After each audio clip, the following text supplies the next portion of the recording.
Hai anak-anak, apa kabar? Tentunya hari ini anak-anak semua dalam keadaan sehat. Semangat ya, semangat belajarnya. Yuk ikuti pembelajaran ilmu pengetahuan alam dengan tema penggolongan makhluk hidup. Dan jangan lupa tetap dukung channel ini dengan cara subscribe, like, dan komen video ini. Marilah anak-anak, sebelum kita mulai belajar, kita berdoa. Berdoa mulai. Berdoa selesai. Ayo anak-anak, mari kita perhatikan gambar ini. Iya, benar. Ini semua makhluk hidup. Ada burung, ada pohon, ada anjing, ada angsa, ada ayam, ada kelinci, dan juga ada manusia. Ingatkah kalian pada pembelajaran yang lalu kita sudah belajar tentang makhluk hidup? Makhluk hidup dibagi menjadi 3 jenis, yaitu manusia, hewan, dan tumbuhan. Setiap makhluk hidup memiliki ciri-ciri tersendiri. Makhluk hidup dibedakan menurut jenisnya. Jenis hewan ada sangat banyak. Jenis tumbuhan juga banyak. Hari ini kita belajar tentang penggolongan hewan. Penggolongan hewan antara lain yang pertama, berdasarkan penutup tubuhnya. Yang kedua, berdasarkan tempat tinggalnya. Yang ketiga, berdasarkan jenis makanannya. Yang keempat, berdasarkan cara geraknya. Yang kelima, berdasarkan cara berkembang biaknya. Dan yang keenam, berdasarkan cara bernapasnya. Oke anak-anak, sekarang kita masuk pada bagian yang pertama, penggolongan hewan berdasarkan penutup tubuhnya. Hewan berdasarkan penutup tubuh berupa bulu. Bulu merupakan penutup tubuh pada burung. Bulu tersusun dengan rapi dan alami. Bulu melindungi kulit dari panas dan dingin. Bulu terbagi menjadi 2 jenis. Bulu yang kecil yaitu bulu lembut, bulu yang besar yaitu bulu kaku. Selanjutnya, hewan berdasarkan penutup tubuh berupa sisik. Sisik juga merupakan penutup tubuh hewan. Contohnya pada reptil dan ikan.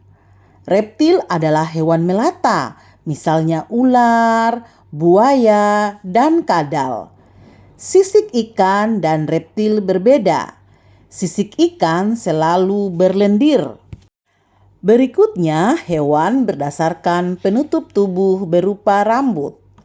Rambut merupakan penutup tubuh mamalia, misalnya kambing, kerbau, sapi, kuda, dan sebagainya. Rambut pada tubuh mamalia melindungi kulit dari panas dan dingin. Yang terakhir, penutup tubuh hewan berupa cangkang. Ada hewan yang ditutup dengan cangkang, misalnya siput, kerang, dan keong. Oke anak-anak, kita masuk ke bagian yang kedua, penggolongan hewan berdasarkan tempat hidupnya. Yang pertama, hewan yang hidup di darat. Hewan darat hidupnya di darat. Hewan darat banyak jenisnya. Hewan darat tinggal di permukaan bumi, misalnya kambing, sapi, dan harimau. Namun, ada juga hewan yang tinggal di dalam tanah, misalnya belut, cacing, dan semut. Selanjutnya, ada hewan yang hidup di air. Hewan yang hidup di air contohnya hewan ikan. Ada hewan ikan yang hidup di air tawar. Contohnya seperti ikan lele, ikan mas. Ada hewan ikan yang hidup di air laut. Contohnya ikan tongkol, ikan teri, ikan tuna, dan sebagainya. Ada pula ikan yang hidup di air payau, contohnya ikan bandeng.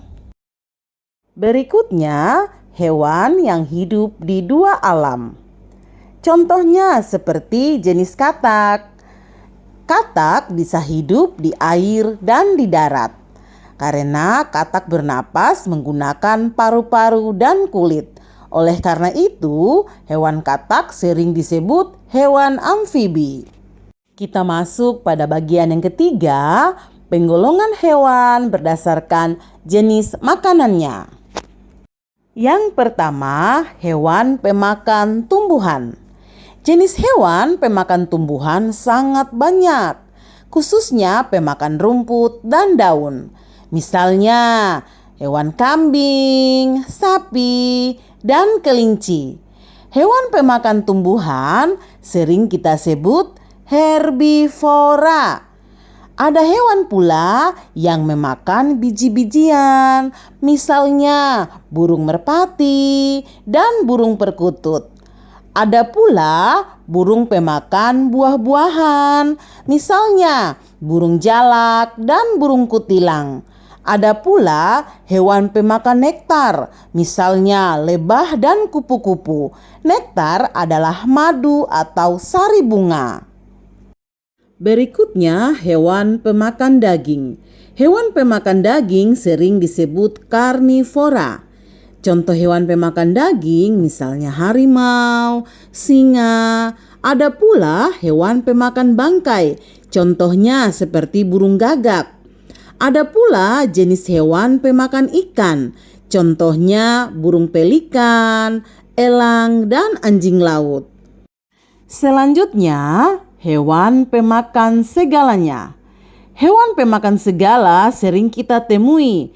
Hewan ini memakan tumbuhan dan daging. Hewan pemakan segala sering kita sebut omnivora. Misalnya hewan ayam, tikus, dan bebek. Ayam memakan biji-bijian seperti beras. Namun ayam juga bisa memakan daging. Tikus memakan sayuran dan daging. Begitu juga dengan bebek. Bebek memakan biji-bijian. Selain itu juga bebek memakan siput dan kepiting. Oke anak-anak, kita masuk pada bagian yang keempat. Penggolongan hewan berdasarkan cara gerak. Ada hewan yang bergerak dengan kaki. Jumlah kaki hewan berbeda-beda. Ada hewan yang berkaki 2, ada juga hewan yang berkaki 4. Ada pula hewan yang memiliki kaki 6. Bahkan ada yang lebih dari 6. Ayam dan bebek adalah hewan berkaki 2. Masih ada lagi misalnya angsa dan burung. Ada hewan berkaki 4, contohnya kucing, kambing, kerbau, dan sapi. Hewan berkaki 6 biasanya dari jenis serangga, misalnya jangkrik dan belalang. Ada juga hewan yang tidak berkaki. Hewan yang tidak berkaki juga dapat bergerak. Hewan tidak berkaki bergerak dengan perut, misalnya ular, cacing, dan belut. Ada pula hewan tanpa kaki dapat bergerak. Contohnya ikan di air. Ikan bergerak dengan sirip. Masih ada hewan yang bergerak dengan cara lain. Contohnya bergerak dengan sayap. Beberapa hewan memiliki sayap. Sayapnya digunakan untuk terbang. Misalnya burung, capung, lebah, dan kupu-kupu. Ada pula hewan yang bergerak dengan meloncat. Misalnya katak dan belalang. Katak meloncat dengan kakinya. Belalang meloncat dengan kaki dan sayapnya. Baik anak-anak, kita masuk pada bagian yang kelima. Penggolongan hewan berdasarkan cara berkembang biaknya. Ayo anak-anak, siapa yang tahu Hewan apa yang berkembang biak dengan cara bertelur? Iya, benar sekali anak-anak. Ada bebek, ada ayam, ada buaya. Telur biasa dierami induknya agar menetas. Lama pengeraman berbeda-beda. Misalnya, ayam mengerami telurnya selama 21 hari. Sedangkan bebek mengerami telurnya selama 28 hari. Selanjutnya, cara berkembang biak dengan cara melahirkan. Ada hewan yang berkembang biak dengan cara melahirkan. Hewan yang berkembang biak dengan cara melahirkan disebut hewan mamalia. Misalnya kelinci, lumba-lumba, kambing, sapi, dan kucing. Oke anak-anak, kita masuk pada bagian yang keenam, penggolongan hewan berdasarkan cara bernapas. Ada hewan yang bernapas dengan paru-paru, misalnya kucing, sapi, kambing, dan kelinci. Hewan ini kebanyakan hidup di darat. Ada juga hewan yang hidup di air yang bernapas dengan paru-paru, misalnya ikan paus, anjing laut, dan lumba-lumba. Ada juga hewan yang bernapas dengan trakea, misalnya belalang, semut, jangkrik, dan kupu-kupu. Ada pula hewan yang bernapas dengan kulit dan paru-paru, misalnya katak. Ada pula hewan yang bernapas dengan insang, misalnya ikan lele, ikan kakap, nila, dan sebagainya. Hewan ini juga hidup di air. Ada juga hewan yang bernapas dengan kulit, misalnya cacing tanah. Oke anak-anak, pertemuan kita sampai di sini dulu ya. Sampai berjumpa di pertemuan selanjutnya dengan materi penggolongan tumbuhan. Jangan lupa belajar, semangat ya anak-anak.